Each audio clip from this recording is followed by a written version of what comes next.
Jeremy, what up? How's it going, man? Awesome, man. Excited to jump into some stuff with you. Come on. We launched tonight, camp meeting, and that was awesome. Yep, we're having fun. Hey, I wanted to dive into just like a conversation with you regarding kind of getting started, like the whole genesis of Jeremy. Come on, because just seeing what you've been rolling with in San Diego, like now 900 nights of outpouring, and certainly there must have been incredible preparation for the season that you're in now, and so how did this all begin? Like this hunger to run with like the fire, the glory, like where did this all begin? Like where did that get into your bloodstream? Yeah, honestly, when I was 13 years old, my mom had breast cancer and lost all her hair. And, we weren't following Jesus, nobody in my family. I mean, we were straight heathen. And someone gave my mom like a big old huge Catholic Bible, like massive big old ones, dude, slammed it down on the table and was like, you should check this out. And my mom read about blind Bartimaeus and how like God healed him. And so she just cried out in her room out of desperation. She said, God, if you're really real, then would you heal me? And her testimony is Jesus walked through the wall, laid hands on her. She was instantly healed. And so when I was a kid, I saw that. I watched my mom go from death to life. And, at that time, I didn't want to follow him. My mom turned into the Jesus freak that would preach to me every day. Right. But I knew, I grew up with a Mexican mama, Hispanic mama. You don't mess around. Like when she's sitting you down to have the talk, you just listen. Right. Yeah, and so that was kind of the first, I'd say, installment of hunger for the supernatural, for the things of God, where I knew that he was real that way. And even, I didn't have a grid for revival, but I watched, revival means bring dead things back to life. And I watched the Lord bring my mom from death to life. And so that was kind of my first introduction to Jesus. That's amazing. So you saw that happen with your mom, and you're like, that's good for her, but you weren't necessarily responding for yourself as far as your own relationship with the Lord. Like were you letting on to your mom that you were impressed by it, or were you just like, that's good, mom? Oh, I was just a straight up hypocrite, bro. Like I'd be like, hallelujah, like she'd be preaching. Oh, for real? Oh yeah, okay. like dude, I'd listen, I'd act like an angel, and then sneak out at night, dude, drinking with my friends. And, okay, got it. But you know what's crazy is actually my junior, actually my sophomore year of college, I was going to a Christian school, and I was playing baseball, and it was the first time I ever encountered revival, and I hated it. Really? Yeah, like a speaker came into the chapel, and I wasn't following God at all. I was just playing baseball, and the speaker came into the chapel, and he started preaching, and the conviction of the Holy Ghost came. People started weeping, crying, and my catcher started crying, and I was so mad at him. I was like, why are you crying, fool? And I actually got up in the middle of the service. Holy Spirit's moving. I didn't recognize it back then. And I went to the back and I slammed the door on the chapel so everybody heard it. And I just started cussing up a storm. I was so mad, which is hilarious because I had no clue I was called to do that. And but it was the next year God got a hold of my heart. That's incredible. And so at what point did you realize that you were called to be a revivalist? Dude, it took a while, man. Like when I got saved, I thought I was called to be a baseball player. Okay. Like, I mean, I don't know about, those of you watching this or whatever, but how many know oftentimes we choose what we want to do for God. And when I got saved, I was like, I'm going to play baseball. I'm going to make money. I'll support orphans. I'll do some of that kind of stuff. And it took 2 years for me to recognize that I had this call to speak. And really, I didn't even have a clue. Wow. So it took 2 years, and then what happened?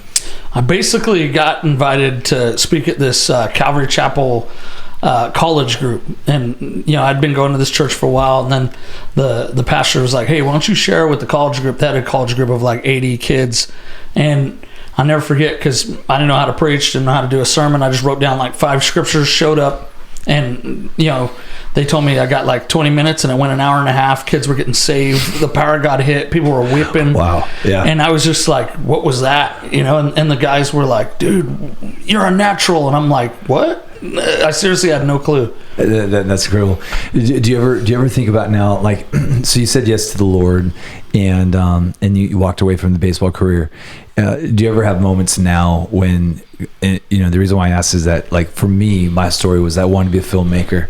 And so like I love film. Like my buddies and I, we'd make movies all the time. We had our own film club where we'd like distribute our little like like VHS tapes, right? We'd be like, here's your January movie.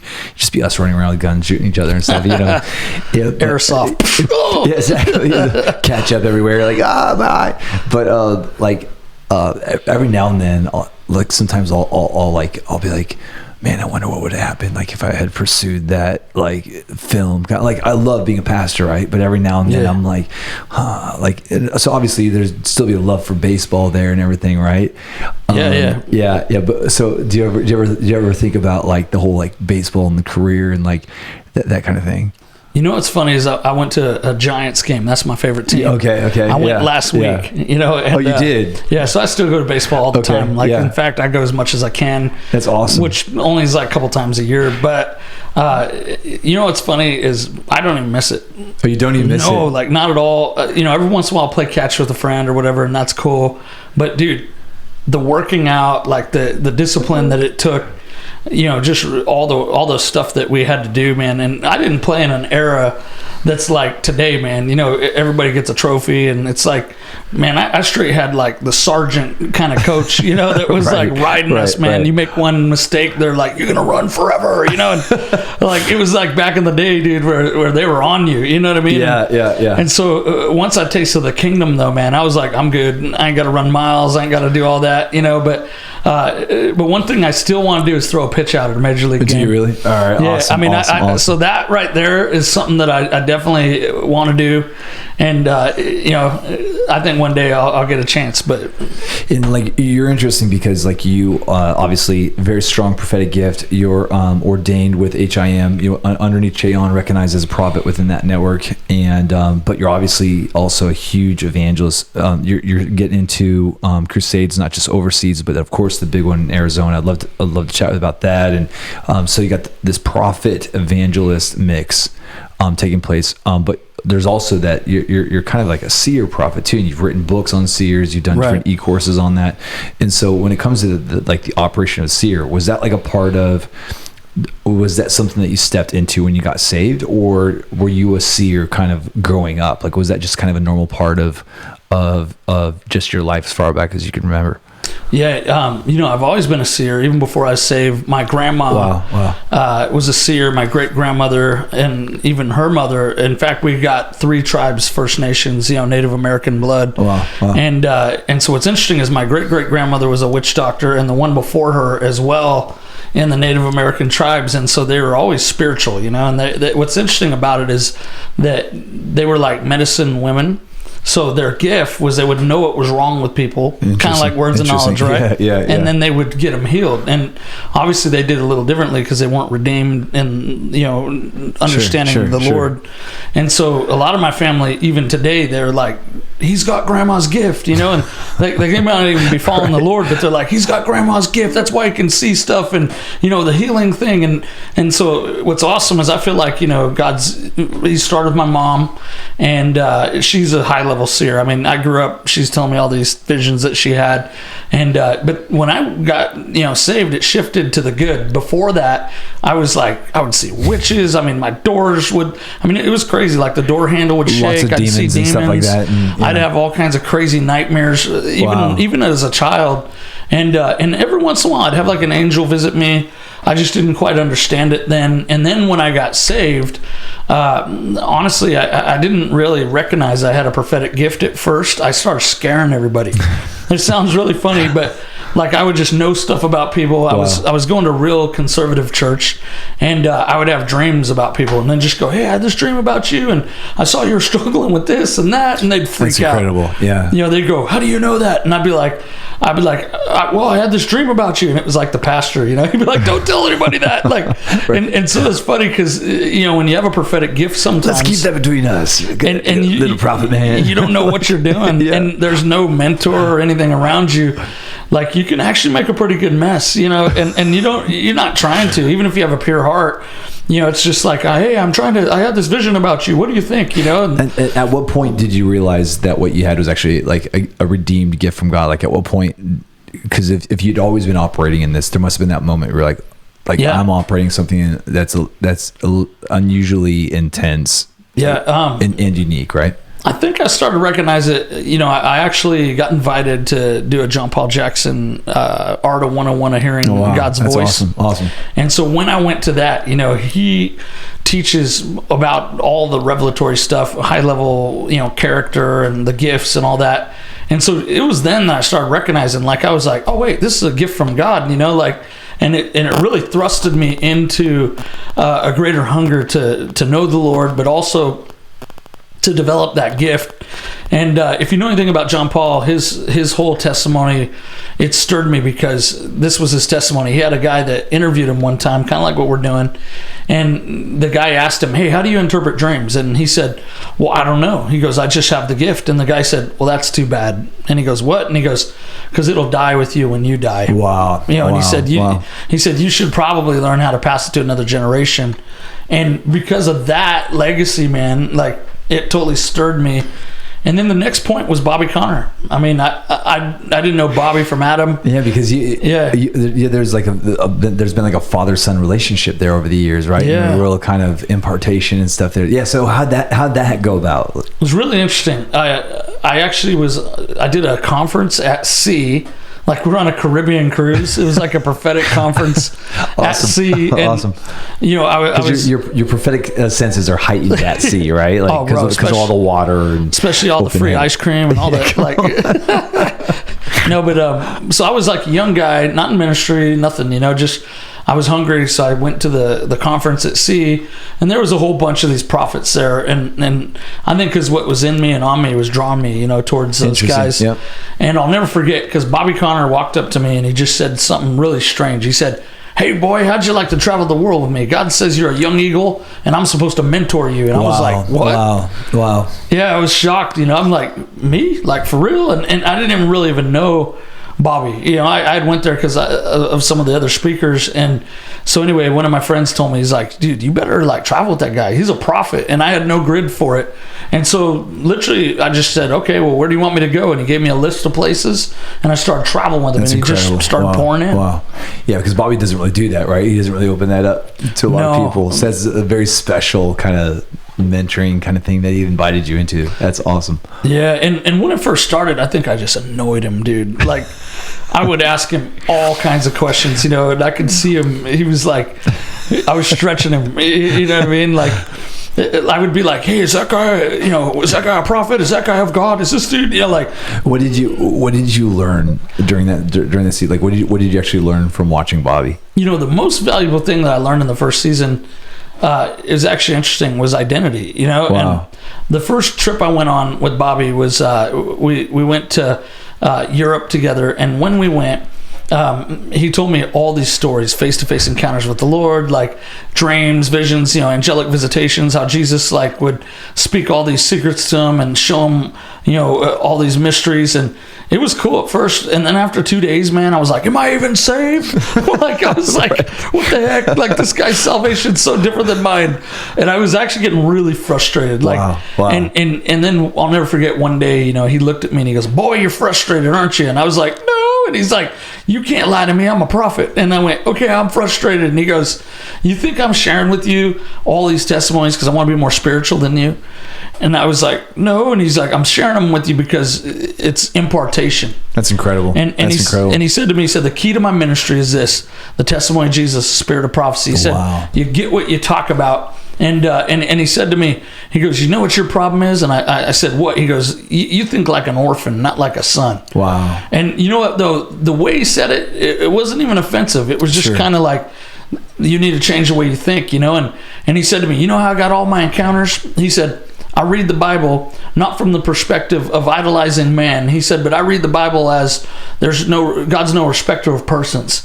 And he says, so if God did it with Elijah, if he did it with Ezekiel, if he did it with Paul, then I'm his son too. And so he said, I handcuff God with his own word. That's incredible. And I tell him, Lord, I want this until he tells me you can have it or shut up. Wow. He said, I go after it. And so literally he said to me, he goes, you need to look at those that are more mature than you in the eyes of a son. He said, orphans always get upset about what they don't have. Sons recognize what's available. That's so good. Yeah, that's incredible. And it changed me, because from that moment on, instead of being jealous, I started looking at Bobby and even others around me that carried something I didn't, and I started going, you know what, God, if you'll do it with them, you'll do it with me too, because I'm your son. And I celebrate and I honor what is on their life. And out of that place of honoring the anointing on someone, you get access. And instead of the frustration, now you have the right spirit, which is a teachable spirit, and you can learn, you know. And it was literally the next weekend that I got, you know, transported.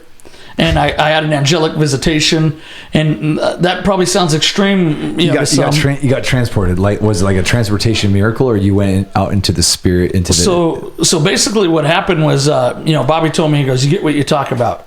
And so I was hanging out with a friend of mine named Craig, and basically I was telling him all the Bobby Conner stories. You know, I mean, he told me like 100 of them. And anyway, we were on a plane flying home from New Jersey to Vancouver, Canada. And as we're flying, and I'm telling these stories, flashes of light start going poof, poof, poof. And I'm like freaking out going, what is that? And the Lord goes, that's the angels. Wow. And so I'm like, wow, it's working. And we get to Vancouver. My brother Josh picks us up in my car, and we start driving. And my friend is in the back, and I'm just telling more stories. And all of a sudden, everything changes. And my friend in the back starts screaming. He's like, what's happening? We're in Mississippi. And we're no longer on the Vancouver Highway. We're on a normal street. There's a stop sign. My brother stops. There's a guy mowing the lawn on the right-hand side. And I remember, like, when this stuff happens, your brain doesn't work. Like, it freaks out, you know? It's like a tilt with with a pinball machine. And so I'm looking, and my friend's like, I know that guy. I went to high school with him. And then all of a sudden, poof, we're back on the Vancouver Highway, and we're driving, and we're like, what was that? And so my friend calls the dude, you know, like an hour later, and he goes, hey, were you just mowing the lawn? And the guy's like, Craig, you're freaking me out. He's like, yeah, I was mowing the lawn. How do you know that? And he's like, because we were there, man. Like, wow, you know, the guy was tripping, and I'll never forget, I called Bobby back, you know. I said, Bobby, at work, we're talking about God and what you told me, you know, it worked. I said, we just got transported from, you know, Vancouver to Jackson, Mississippi and back. And here's all his response was, well, ain't that something, boy? And he goes, good job. Keep talking about God. And he goes, well, I got to go. And he hung up. You know, it's like... I could just hear him say, well, now that's good, Jerame. I could just hear, like, that's awesome. Yeah, and so it was from that point on that I really started to hear the voice of God and have encounters. Now, mind you, I had the demonic ones, you know, before that. Sure. You know, but after that, I started really maturing and having mentors in my life, like Bobby and Bob Jones and Charlie Robinson. He's, you know, a Canadian prophet that a lot of people don't know about, but real papa in the spirit. And so I had 3, you know, prophetic papas. And so because you had a cool relationship with Bob. Yeah. So how did that, where did that start, and what did that look like? So Bob, I actually, you know, I got to know Bob from a friend of mine named Jeff, who introduced me to him. And the first time I met him was so funny because he completely humiliated me in front of like 40 people. Bob did? Yeah. And so if anybody ever, you know, if Bob Jones likes you, back, you know, he's passed on to be with the Lord, but if he liked you, he's a really funny guy, man. He's like a country prophet from Arkansas who had a crazy, funny hick sense of humor. And if he liked you, he'd make fun of you, or he'd talk trash, or he'd do something. So my friend Jeff introduced me to Bob, and I meet him in the back of a green room, you know, just a speaker's room, and there's like 40 people in there. They all want to meet Bob. And so I'm kind of like in line, and he starts praying for people, and he's going down the line, and he gets to where I'm at, and I got my hands out, and I'm like, well, you can't resist hunger. He's going to pray for me. And he slaps my hands and goes, sit down, boy, the anointing's gone. And I look so stupid in front of like 40 people that I don't know. And so then he goes over to this table and picks up a piece of chicken, starts eating it, and I can hear him going, and he's like laughing at me. And so then I feel like the dumbest guy, man. So I sit down, and then I start going through all these thoughts. I'm like, oh God, am I in sin? Like, forgive me, Lord, for seeking a man and not you, you know? Right. And so then I'm like, all right, I'm just going to leave. I've humiliated myself. And as soon as I touch the doorknob, he goes, come here, boy, the anointing's back. And I'm like, what? And he puts his chicken down. And no joke, dude, doesn't even really like wipe his hands, you know, and he comes up and he goes, give me your hands. And I give him my hands, and he's got my hands like this, you know, and he goes, you smell that, boy? And I'm like thinking in my head, what, chicken? Like, and he's like, you smell that, boy? But I was terrified by him. And so I said, God, please let me smell something. And boom, dude, this supernatural fragrance of God overtook me. And I got the strangest prophetic word ever from Bob Jones. So I'm like, whoa. And he goes, yep, that's right, boy. Use a sweet-smelling stench in your daddy's nostril. And he said, 2 Corinthians 2:14. Now thanks be to God who caused us to triumph and diffuses through us the fragrance of Christ amongst the lost. And he said, you're a prophet and an evangelist, and there's an apostolic calling on your life, and for the rest of your life, you're going to lead people to Jesus. And he gave me this word that I'm in right now, that I'm living in, and said I was a new breed and the whole thing. And so it was funny because I went from like being humiliated. Now everybody's like, dude, you got a word from Bob Jones. Pray for me. So it was, that was my first time meeting Bob. And after that, I did maybe 10 different conferences with him before he went home to be with Jesus. And every time, it was like a different lesson hanging out with him. That's incredible. Did you ever get like my favorite stories about Bob are like when Bob would just call people up? Like, do you see that? Did you ever have any of those kind of crazy stories where Bob just like called you up with? Yeah, I had a funny one where, so I went to Cincinnati, Ohio. I wasn't in this conference. I just went to go hang out with Bob. And when I was there, he points at me and he goes, come here, boy. And I go up there and he goes, prophesy. And so I prophesy over this guy. And when I prophesy over him, he's like, yeah, that's good. And then he goes, that guy over there needs a miracle. Pray for him. So I go and pray for him and he gets healed. And then I get back up next to him. He goes, sit down, shut up, boy. And I'm like, what? What did I do something wrong? And so I sit down. And then after the meeting, he goes, I need to meet with you alone, boy. And we go to the back and he kicks everybody out of the speaker's room. He's like, I need to talk to him. And I was terrified, man. I thought I did something wrong. And he kicks everyone out and he looks at me and he goes, you know what you are, boy? And I said, what? He goes, you's a silver spoon prophet. And I went, huh? And he's like, yep, that's right. You and your whole generation, bunch of spoon-fed little prophetic brats. Wow. And I was like, what? And he goes, you young punks get what took me 40 years and 3 years. He said, in 1975, if I would have done what you done tonight, he said, I seen you prophesy. He said, if I would have missed it once, they would have said, you're the devil. He said, and then I heard you speaking in tongues because I got excited about, the guy getting healed. And I was like, shaka-ba-da-ba. And he was like, I heard you speaking in tongues. In 1975, if I would have done that, they would have said I was of the devil. And he goes, and that healing stuff. He said, back in my day, they didn't even accept it in my denomination. They thought you was a Reiki healer. And he's like, you know what I think about that, boy? And I was like, I was terrified again. I was like, what? And he goes, I love it because I'm a papa. Wow. And he goes, you know what you young boys need to learn? He said, you need to learn how to honor the foundations. He goes, the key to the double portion in your generation is going to be learning to honor those that have laid down the path before you. And he said the spirit that will rob the church of inheritance in the end days will be the spirit of familiarity. Wow. And he said it'll manifest itself in your generation in entitlement. Wow, that's powerful. Yeah. What a crazy word. And so it was like literally one of the most amazing lessons I've learned, because I've just learned to honor pops and moms that have gone before us, and even to study history, because the reality is, even if you are a forerunner, a pioneer, there's nothing new under the sun. I mean, like, listen, Jesus did it all. You know what I mean? And I mean, the Bible tells us in John 14:12 that those who believe in Jesus will do even greater works. But listen, the greater works, I don't think is greater miracles than Jesus. I think it's that more people are going to carry the anointing of Jesus. And through the means of what we have with media and what we have with technology and revelation that's been passed down through the years, we can impact more people by more people being switched on, And so, but the challenge is that we always talk about people's floors becoming our ceilings, right? And Bob told me that day, he goes, yep. He said, my floors already become your generation's ceiling. Wow. They just don't recognize it. Wow.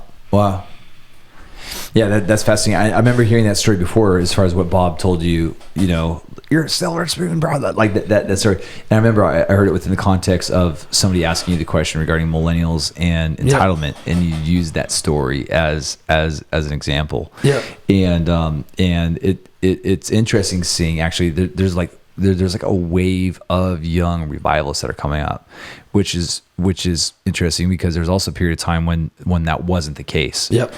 And I think that like organizations like probably IHOP and Bethel are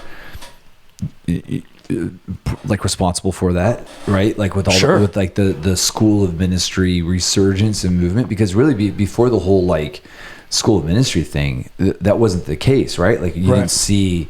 I mean, even like I remember even being like a teenager and being in revival meetings with Bobby and Bill and John Arnott, and then there wasn't young people in their 20s getting up giving words of knowledge. Right. Like that wasn't happening at all. Like that was just not a norm. Like the only people doing words of knowledge and prophetic words were like the prophets. And so it is really interesting now seeing almost kind of like this, anyone and everyone can do this, Right. level of empowerment. And also what you're saying there about familiarity, that's also really, really interesting. Because it's easy to step into that place where into the been there, done that, right, kind of thing, especially with revival. How do you, doing 900 nights, like that's incredible. How do you keep yourself from falling into that familiarity? Like how do you stay fresh and sharp and into that place where you're like, this is like, God, your presence is enough within this. Right. I don't need something newer than this, Right. Well, I think number one, it's the motive of the heart. And, I tell people all the time, we're not ministering to people, we're ministering to Him. And That's it's good. about Yeah. the presence of God. And we've been entrusted with a stewardship, of His presence. And that's the way that the Lord explained it to me when revival broke out. Is He said to me, Jerame, I'm omnipresent, I'm everywhere all the time, but I'm not always manifest present. And He told me, He said, I'm giving you a stewardship of the manifest presence of God to really provoke a hunger and a jealousy into your generation that they would begin to desire more. And so for me, it's all about the Holy Spirit. It's all about the presence of God. And really, I don't care whether you're hosting meetings or you're not hosting meetings. It's all about personal revival, and for us, it's just being disciplined, spending time with God, not because I need to get something to give away to people, but because I love Him. And, that's the biggest thing that I think we've really stepped into a greater dimension of, is intimacy with the Lord. And, the thing about it is, after the first 30 nights, man, I was out of messages. It's like everything I'd ever preached was gone. And, it was like, oh man, what am I going to do now? And I remember the day that the Holy Spirit said to me, He's like, well, you either burn out or you'll turn out. And He said, or you'll learn to lean on me. Wow. And so revival for me has been like a journey of dependence on God. I mean, when you cling to Him and you depend on Him every night when you got to preach and you don't have a message. I mean, I literally have preached, I don't know, 400 or 500 of those nights, those 900 nights. And my wife, she's preached a ton of them too. Plus we got guests, but a lot of times we don't know what we're doing. We just go and we stand before people and host the presence of the Lord as best as we can, and stay filled with the Word, stay in prayer, praying in the Spirit. I mean, I think these are all key components, and it's really simple. The gospel, is to know Him and to make Him known. And I think that's where people complicate it. It's like, you don't have to do some big preparation to minister to people. If you just stay filled with Him and you stay connected to Him, then his glory, His presence, His power, the leading of the Spirit comes on you. And I say this to people all the time, is that, if Jesus could cast 2,000 devils out of the man that had all the demons in the tomb, the Gadarene demoniac, and those demons went into pigs and ran down the hill, that shows us a spiritual capacity. How much more can you carry in God? If one man could carry 2,000 demons, how much presence and how much power can one son of God carry? One daughter, right? And that's good. And so for me, it's the journey of intimacy is a lifestyle, and the overflow of that is the revival. The actual preaching of the revival. The rest of it it's sovereign, man. I mean, like the presence of God that we experience at Fire and Glory. It just comes, like He comes, and I believe He's meeting a group of people. It's not just about Miranda and I, because we've got like 60 to 80 people every week, that come every night. Wow. And they're there, and a good core of them are sold out. They're like, I will give my life to the presence of God. And I'm sure some of you listening to me right now, you're like, dude, that's intense. But it's a grace, it's a calling for us, but also I think there has to be those that are willing to press into something uncomfortable and even not normal. And it hasn't been easy. I mean, like, there's been crazy warfare. We've had burnout, on our teams where people just, they can't handle the intensity, and stuff happens. It's an interesting road, but it's so worth it. Wow. 2015 going into 2016, 2016 was about to radically change everything, right? And so before the Decree conference with Joshua Mills and Bobby Connor, did you have any sort of heads up as far as something's about to land here in San Diego, or was it just like any other conference, you're going into this and then all of a sudden you discerned there's a special anointing here, going back to that first night one, what did that season look like? It's really funny because the weekend before Fire and Glory broke out at that Decree conference, we were at the Prophetic Destiny conference in Pasadena. So Miranda and I weren't even living in San Diego. We had lived there before for 4 years, but we moved to Pasadena. We were at H-Rock Church with Papa Cheon for 3 years. And at our prophetic conference that year, 2 guys gave words in the same conference, separate sessions, not even talking to each other. One was James Gall and one was Brian Simmons, and both of them gave words about the moves of God. And the West Coast Rumble from James Gall, and then an epicenter of revival was a word that we got from Dr. Brian Simmons, and both of them said it would happen in San Diego and then spread up and down the coast. And so the next weekend we were having our San Diego Decree conference, and honestly, it caught me by surprise because we'd received words before, dude, about revival and stuff, and so I didn't go into that Decree conference revival. And what actually happened was funny. It was Joshua Mills was supposed to preach the first night, and we were completely packed out, and he missed his flight. Oh no! Yeah. And so I had to preach that night. So it was kind of one of those awkward nights, right? Yep. Where the crowd's kind of like, "Where's Joshua?" But the glory came, and dude, metal rods started dissolving. Wow! And miracles were super easy, and we were like, "Whoa, that was a crazy night." And then what was interesting about it was Joshua had actually flew in, early in the morning, and we didn't know it, but he went and did this whole journey because he had experienced revival years before in San Diego. And he went and he went over to the same church he was experiencing revival, and just in the parking lot, because he felt the Lord say that this was going to be a revival. This is going to be a revival kind of journey weekend for him. And so anyway, he came that night. He tells all the stories, and he's like, "Yeah, we were in revival, in the early 2000s or whatever it was." And so I was kind of taken back. And Bobby Connor came, went great. The last day though, it was a Sunday, and Joshua came up to me and the pastor, Mark McElwee of Heart of God Church, and he's playing the keyboard, and he says, "Hey guys, I feel like we're supposed to extend these meetings." He goes, "If you're willing, I'm willing." And it took me 2 years to book this dude, so I was like, "What?" And he's like, "If you guys are willing to stay, I'm willing to stay." And then I realized, I went, "Wait a minute, dude, we got the word from James Gall and from Brian Simmons." So then it hit me, and I went, "Yeah, let's do it." And we first extended 2 nights. It was like, put your toe in the water barely, and we'll see, And I remember we extended 2 nights, and then we extended 2 more, and then we extended 2 more. And then Patricia King called me, and she's like, "Jerame, let me ask you a question. Have you been believing God for revival?" And I'm like, "Yeah." And she goes, "You got words for revival?" I said, "Yeah." She goes, "Do you believe God's releasing revival?" And I said, "Yeah." And she goes, "So what's your guys' problem?" She's like, "Extend this thing for a month. Stop tiptoeing around and actually go for it." And I was like, "What?" Wow. And it was like I needed that boot though, from awesome. A mama. And so I told Joshua, "Hey man, we got to extend this for a month." And he was shocked. And then he just said, "You know what? I'm in." Moved his family down, and that's how it started. We just went. That's incredible. And now here you are, going on almost to year 4. That's incredible. That's incredible. That's amazing. And not only that, but this thing's going from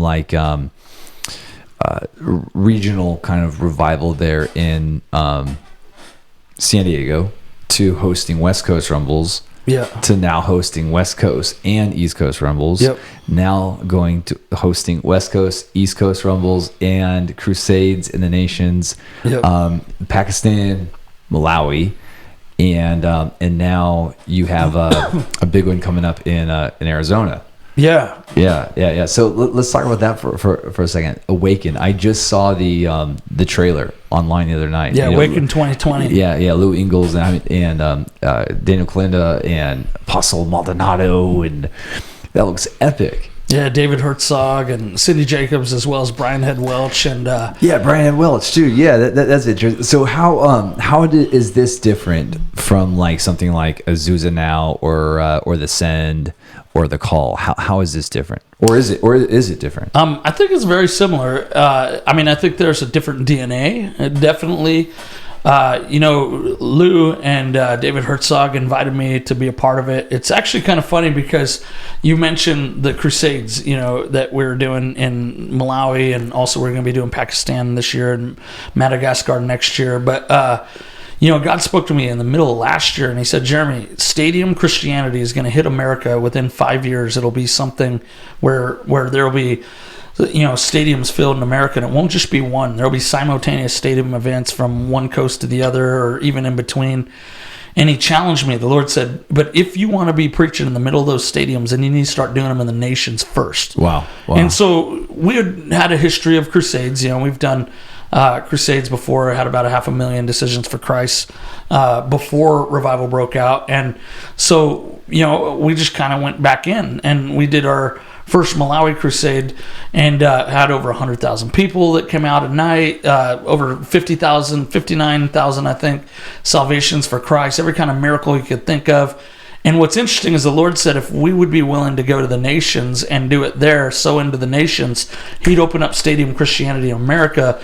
And so I came back the weekend after Malawi, and I was speaking at David Herzog's conference down in Phoenix, and him and Lou invited me. They said, hey, listen, we feel like God is saying that there's a collaboration of revivalists that we want to pull together to do a stadium event. And they mentioned Daniel Kalinda, Maldonado, all the guys there, and they said, we felt we got your name as one of those, carrying revival all these nights. And Lou said that he felt that what they were doing at the Send was the Billy Graham of stadiums, but that there needed to be an Oral Roberts type of stadium event where it's about evangelism, the power of God, the glory, the signs and wonders. And so, I think that what the Call is doing is something that has birthed a new move of stadiums. Obviously the Send, which I think is amazing. I mean, those guys, they filled that stadium, down in Florida, and man, so many lives have been impacted by, what God did there.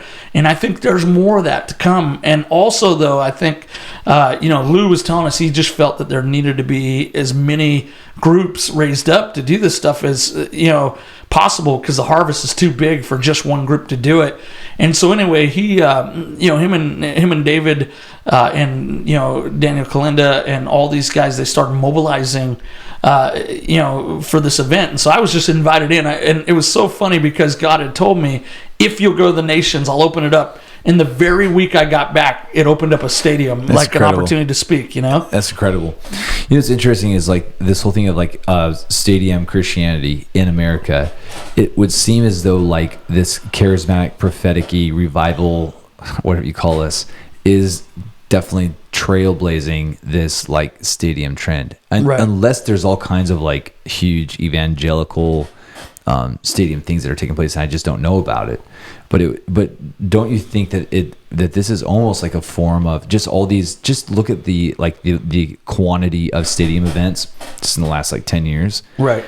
Do you think this is like maybe a form of revivalism in and of itself? Do you know what I'm saying? Like these events. Like, do you think that history will record that this era that we're in right now is kind of it's not under the radar, but it's not traditionally what we would right frame as revival, because you have an event a long period of time, right? Another event. I mean, what do you think?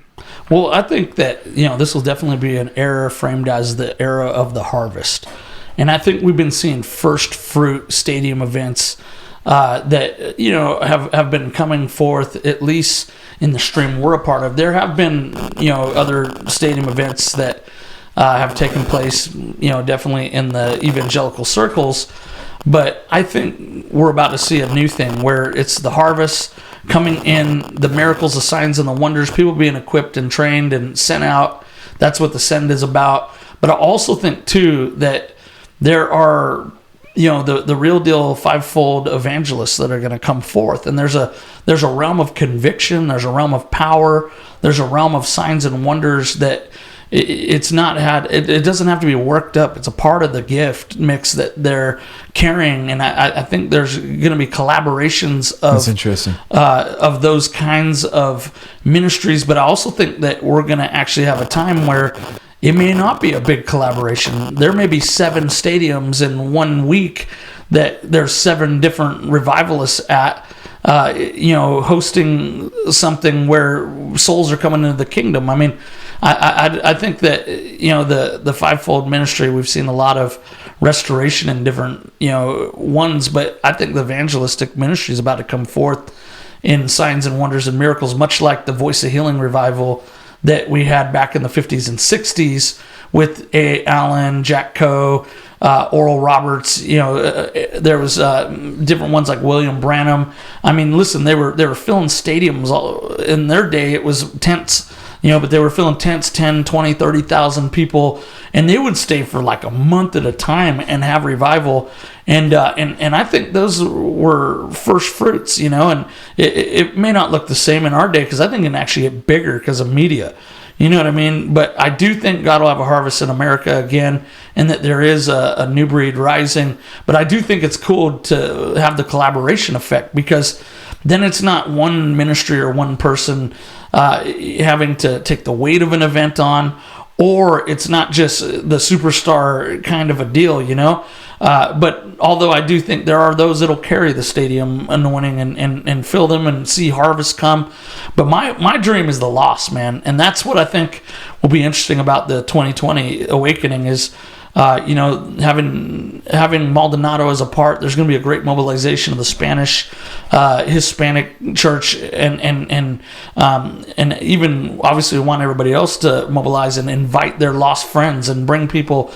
And so I think there's going to be a great harvest in the Awakening 2020. Yeah, that's awesome. When you were talking, I was thinking of the 1948 Latter Rain revival as well. Like while you're talking, and just that giving birth to the concept of fivefold ministry, right? As far as like, because I don't think before 1948, I mean, going back to Azusa Street, right, up to 1948, there wasn't really much emphasis on fivefold ministry, right? Yep. And so it gave birth to, and it was incredibly scandalous, and they came underneath a lot of persecution, and yet they also modeled, I mean, I'm just thinking of William Branham and how he would move in miracles, and then he would have, I forget the guy's name, but they're Gordon Lindsay. Yeah, who'd get up and then teach, right? Like, you know, and when they were operating in that capacity, there was a real health on his ministry. And I'm just thinking about the kind of like security, you know, like you have to be pretty secure to be able to operate in a team. Yep. You know what I'm saying? Yeah, absolutely. Yeah. And so what you're talking about, I've never really thought about as far as like this idea of like fivefold ministry in collaboration, real time in these like stadium, like, I mean, that would be fascinating. You know, instead of just being like, Jeremy, you're a prophet, here's your hour.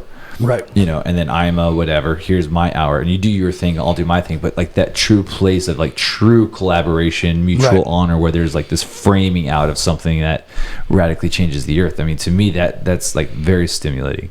Right. Yeah. And I think too, it's a discovering of what it looks like. There's not like a real blueprint or model for this stuff. You know, it's being fleshed out.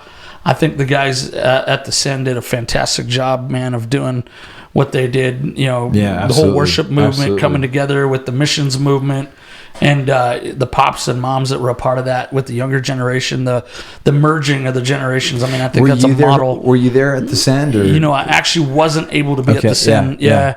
But I watched a lot of it. You were at the Azusa. Yep, I was at the Azusa now, and also did the call Berkeley with Lou before that. But Azusa Now is interesting because we all had everybody had different expectations for Azusa Now, right. and if so, for whatever it was or for whatever it wasn't, it certainly gave birth to. It was, to me, I almost think that Azusa Now was almost like this massive seed that was sown into the ground for the future. Like, and I'm just thinking of like what Sean Bull's everybody still talks about that moment. When Sean Bull started getting up and giving these words of knowledge because I'd never seen anything like that before. I don't think anyone had ever seen anything like that before. Right. In our generation, and that disrupted something. Like just that moment of seeing the prophetic modeled in an environment like that. And I think that whole entire weekend was like sown into the ground and is now bringing forth, what we're seeing now, which, and like I said, it's really just getting started, isn't it? As far as this whole stadium thing. Oh yeah. I think it's just barely getting started. Yeah. There's going to be so much more. I mean, when it's almost like, if you can catch a cold from someone who's sick, you can catch the fire from someone who's a carrier of revival. Come on. And so I think there's a contagiousness of faith that comes, when you see someone do it. It's like Bannister, he broke the 4-minute mile, and before that, no one had done it. It was like, and after that, in that next year, there was like over 12 people who broke it right. In the same exact year. So once one breaks a barrier, it makes a way for more to happen. But ultimately, I know the purpose of these stadium events. I don't think it's just to encourage saints, and to encourage the the church. I don't think it's supposed to be a big pep rally or I think we got to go after souls. It's the harvest, and it's. I think that it is about going out, grabbing people, and bringing them, and that's where I think the mobilization of the body has to change their mindset, because for the most part we've made it. I think it's been a lot of Christians in the stadium, and we've got some amazing stuff happening, but what would happen if we really went and invited 5 people each that didn't know God, that we were at work with or school or a gym, and we just said to them like, hey guys, would you, instead of just kind of loving on them there, but just say, hey, how about you come to this event with me? This is going to be amazing. I'll pay for you guys. Get you food, whatever. Like come out and actually get them into the stadium. Those that don't know Christ. I mean, dude, I think that'll shift everything right there. Because I think a lot of people would be willing to go. People are curious, and especially something like we're talking about, where the power of God is moving. Totally. The worship is amazing. I mean, we're not talking. We're not in the days of like Kumbaya, my Lord, anymore. Like we're in the days where music is relevant. The worship is powerful. There's the energy and the power of a whole stadium worshiping God captivates people, and I think that some of that is in the church's hands. Are we going to invite the lost? And if the Awakening 2020, I think that's got to be a big focus, is how can we get as many saved people in there as we can, whatever it looks like.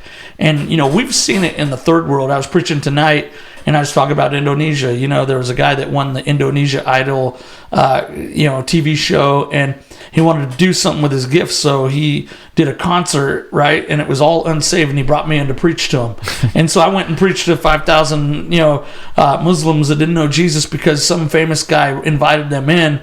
And as a result, many got saved and healed. But that's awesome. I think we got to learn from that, and we can't just rely on the superstars to do it. I think everyday ordinary people can grab a couple people, bring them, and it'll transform. I mean, imagine if everybody in that stadium brought 2 people with them that didn't know Jesus, and instead of just having 65,000 Christians, what if we had 30,000 unsaved 30,000 Christians, or even 20,000 Christians and the rest unsaved? That would be the greatest harvest our nation's seen in forever.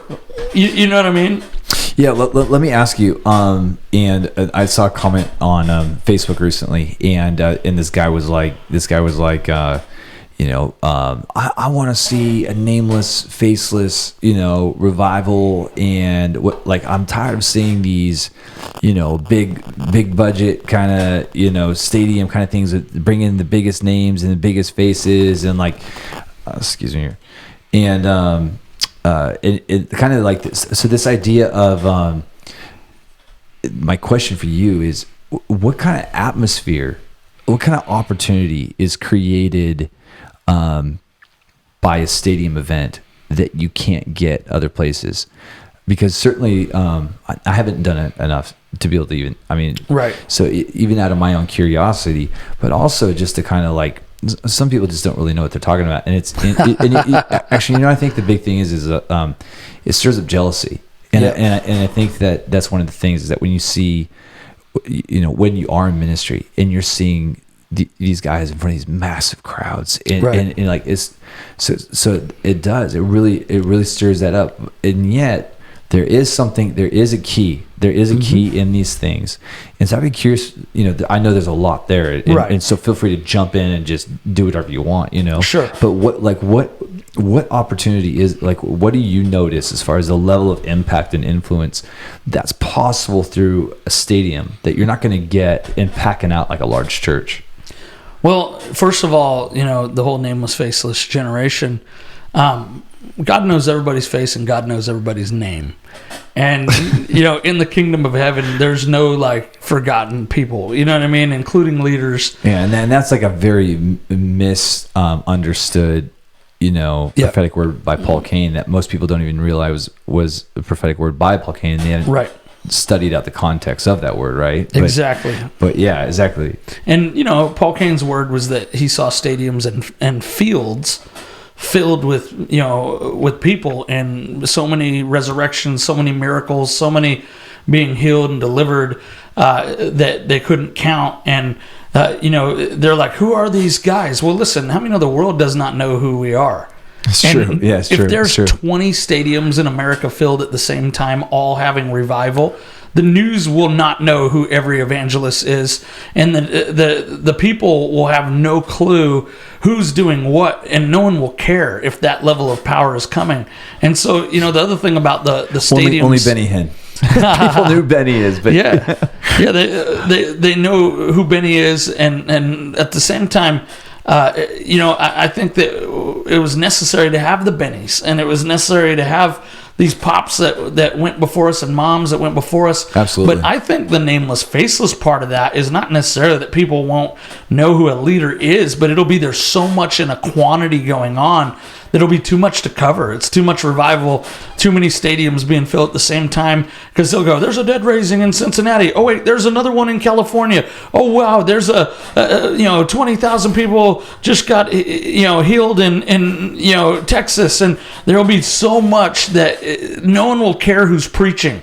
It's just Jesus getting the glory, Amen. Amen. And so that's the way I always looked at that. But it doesn't mean that, there's this weird thing in the church, I think, where people they do have a sense of jealousy, but they kind of go, well, we don't need names and faces, but God still has his Pauls, he still has his Johns, he still has his Deborahs, he still has leaders that are visible in the body of Christ, and he does it on purpose because we need leadership.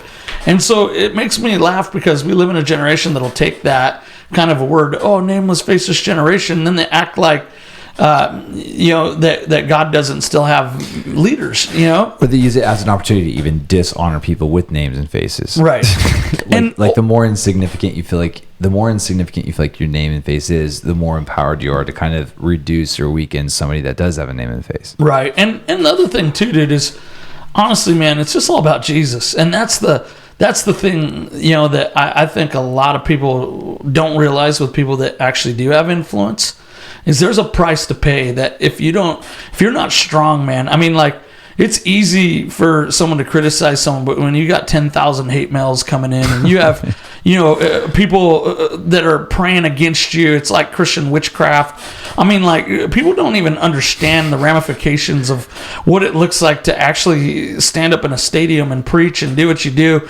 And, if you're not secure in who you are, man, and if you're not doing it for the right motive, which is for the King, then it's easy, for people or the devil to really take you out and in a place of insecurity. And I think there's a generation rising up who they won't be taken out by people's criticism because they're not living for their approval. They're living from God's approval.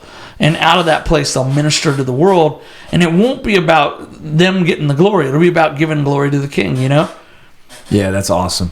That's awesome. And as far as what you're saying is, one of the things I've always been really impressed by you is this heart to equip.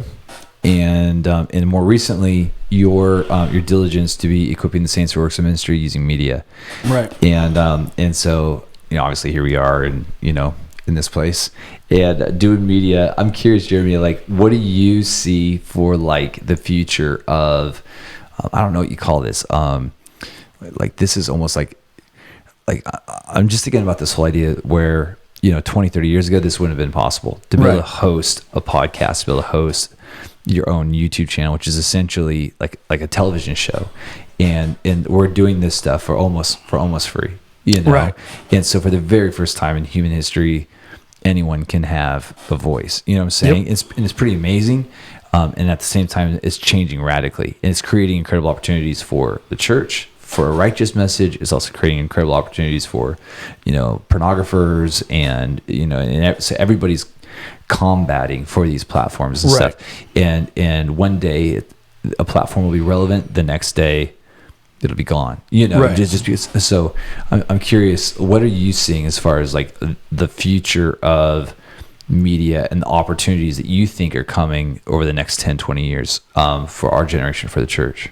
Yeah, I think there's an amazing opportunity with media, and you're right. It's like that old school 80s song. It's that annoying song goes, video killed the radio star. And the funny thing about that is if you listen to that song, you might not even get what it's about. But what it's about is that there was a day when everybody, before television was around, would gather on the radio, and they would that was the jam, that was what they did. And then the TV came out and it killed the radio star because it was better to see and hear rather than just hear, right? Yeah. And so I feel like we're kind of in a moment like that with media when it comes to all kinds of things, whether it's publications, whether it's, TV, whether it's writing books. I mean, seriously, you can self-publish nowadays. There's more voices being released than ever before. And I think that if the church is smart, they have to stay relevant with media because there's a lot of the younger generation that grew up in such a media focus. They're a YouTube generation. They're a generation that learns differently than in the past. I mean, Generation Z as well as the millennials. And some of the X, they're totally wired for media. They've been taught, their whole lives, basically by the internet. So to me, I think one of the greatest harvests that we're going to see is equipping and training through media. For us, we launched a app a few years ago. The Lord told us to do it, and we've got over 10,000 people on that app every single day that are watching videos that are. I think we've had, there's been almost a couple million people that have seen the app in the store. We've got a couple 100,000 views of the content that we put in, and financially, it's been the 70% of our budget for Fire and Glory and what we're doing. And I think that. And 10,000 active daily users. That's incredible, just on the app. And it's growing. And that's the thing. And all we're doing is putting sound bites out. It's like people think you got to do this long thing. We've been putting 5-part 10-minute series out, once a month, and then messages of the week from the revival, but also 1-minute answers on tough to understand stuff and little preaching clips. And it's exploding. I mean, and one of the things that I think is causing it to explode is someone can drive around their car and throw some 1-minute answers on while they're driving. They can hear 10 1-minute answers, and it's feeding their spirit, as they're going. And we live in that kind of generation. It's a go generation, and their attention spans, I think, aren't like they were before. It's like, if you're not being seen on screens, you're not being seen at all. Right. And for me, I think you always have to be, looking at what is happening. Like, we're about to go some places with media that I think is going to change the game. We're these Oculus goggles that just came out. I mean, you can right now get a 3D, like a 360 camera, put it in your congregation, and you can actually sign up for the technology where it's literally virtual reality church. Any service you do, someone can put the goggles on and they'll look around as if they're in the service. If you're praying for someone over here, they can see it. I mean, see, people aren't talking about this stuff, but yet the kingdom of God can be advanced through it in ways that go beyond if we have eyes to see and ears to hear. Wow. And I think that for us, I'm looking at even things like follow-up for these crusades, or even for these events like Awaken 2020 or the Send. Apps are going to be huge with equipping the harvest that comes in. So if, let's just say, here in Seattle, how many people live here? Oh, I have no idea. I could Google it. Right. Well, I'm sure it's probably, if I took a guess. Hey Siri, how many people live in Seattle? As of 2018, the population of Seattle was 744,955. Okay. So thank you. So if 500,000 of that 750,000 people got saved tomorrow, would there be enough churches for them? No. But so then how are we going to disciple them, right?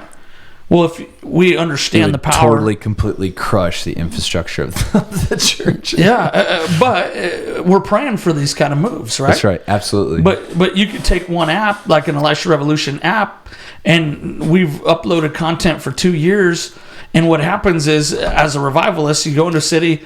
Let's say God does something crazy, supernatural like that. There's probably at least 300,000 or 400,000 of those that have a smartphone. So what is your discipleship? It's what you got on the app. They can download it, get plugged in, get discipled immediately, and it's a different look. It might freak some people out, but would we rather have the harvest fall through the cracks or equip them? Yeah, and actually, one of the things that's brilliant about the app is if you were just using YouTube, Facebook, Instagram as your content platforms, and let's say that you're dominating, crushing on Instagram, and that's where the majority of your traffic, like if one day Instagram freezes your account, right, you just lost that whole stream of influence and all your content. Or if Facebook's locks you out of your account, which that kind of stuff's happening right now. So just with how crazy left and socialist, I mean, Jamie Galloway calls it, have you checked your socialist media today, right? Like, so by doing the app, that you own your platform. Yep. Nobody. I mean, if you don't pay for it, I imagine you could lose it. But that's so. If something happens to YouTube, if something happens to whatever, like, people will be able to go to your app and you'll be able to redirect. You'll be able to.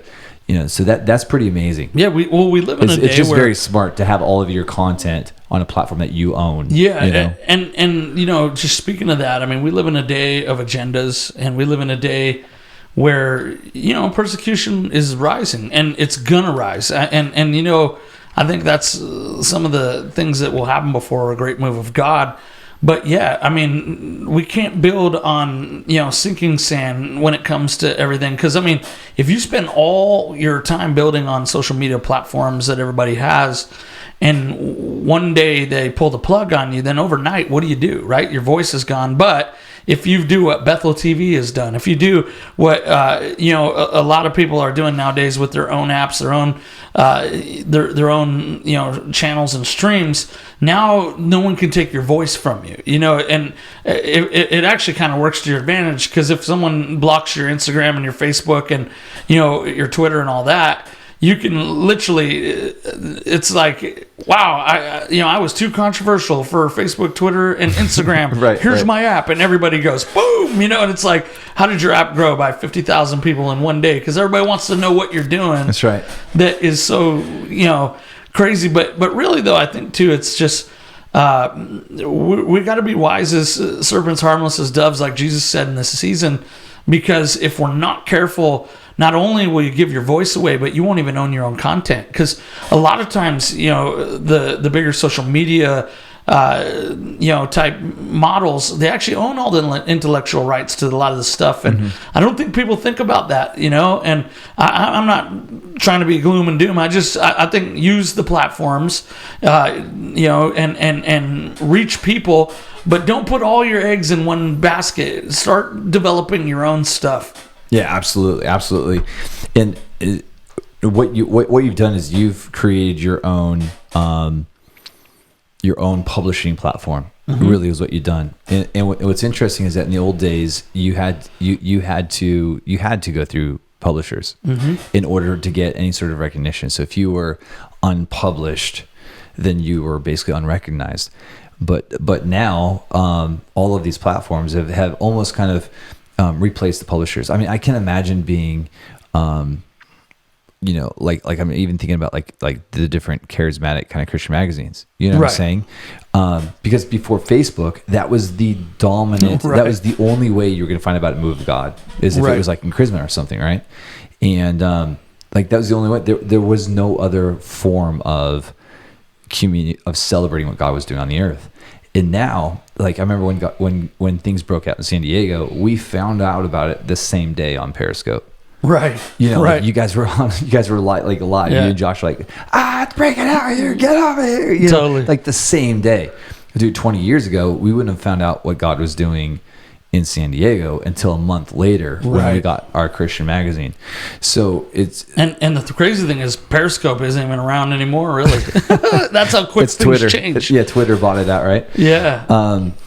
So what I'm wondering is, like, as you're not navigating, because you're going to be around a while, right? Like, you're not looking to build things, like to wrap things up. You're just getting started. We're just getting started, in building things up.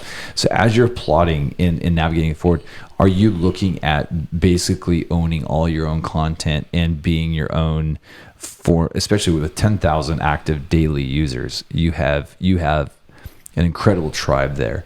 So are you, and you've worked with various publishers in the past, and that's been a huge blessing for you.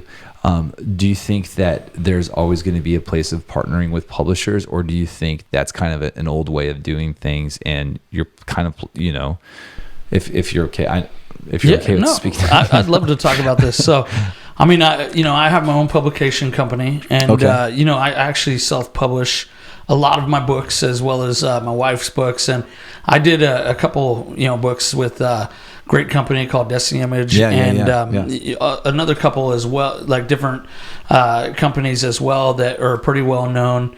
And honestly, they were a great start. Got good product out of it, and they helped me write and learn the process of writing. And I'm not against publishers at all. I think that there's some great help tools and even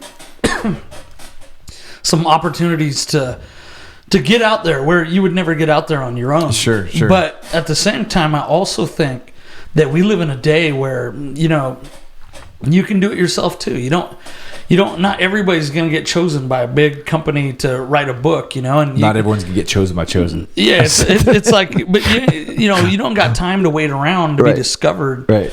Because if you have a message burning on you or in you, then you should get it out, and you don't have to have the crazy amounts of money to do stuff. Like, a lot of people have to rely on publishing companies to do for them or to help them.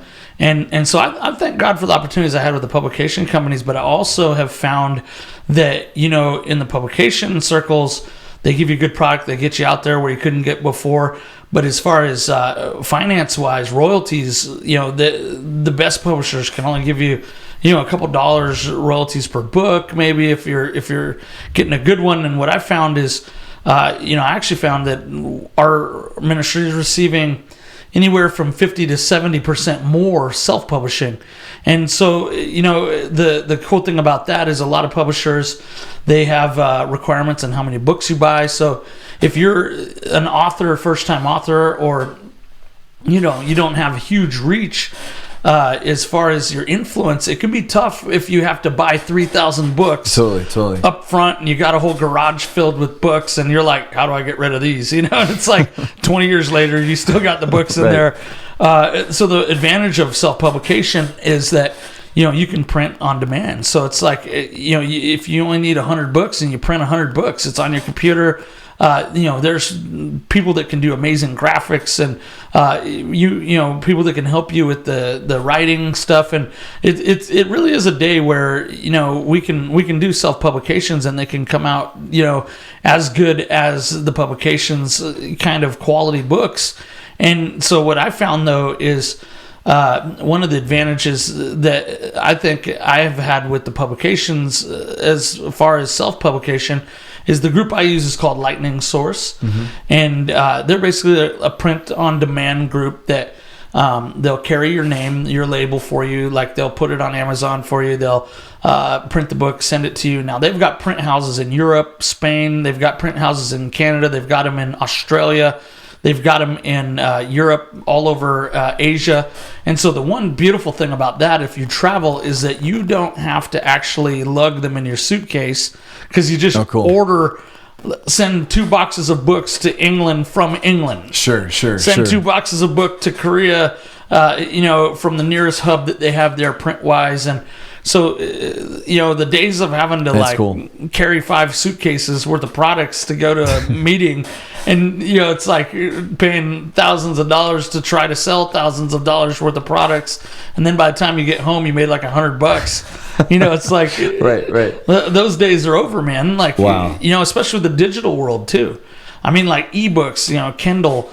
Kindle Select, the iBooks, ebooks, they're relatively cheap, to do, and then for the rest of the existence of the book, you're making royalties off of them. And if you're self-publishing, you can make 70% of whatever the cost is. I mean, Amazon Kindle's amazing. It's a 70-30 split. Wow. So if I got a $10 book on Amazon for Kindle self-published, then I'm making $7 a book versus $1.25 with a publication company doing it, or even less. And I'm sure some of these guys are going to hear me talking about it. They'll be like, "No, don't tell the secrets." But you know what? I think we're in a day though where there's people want to know how to do stuff. And it's awesome because we can dream, man. That's technology. We can do this stuff. And for me, I use most of the money that comes in for missions anyway.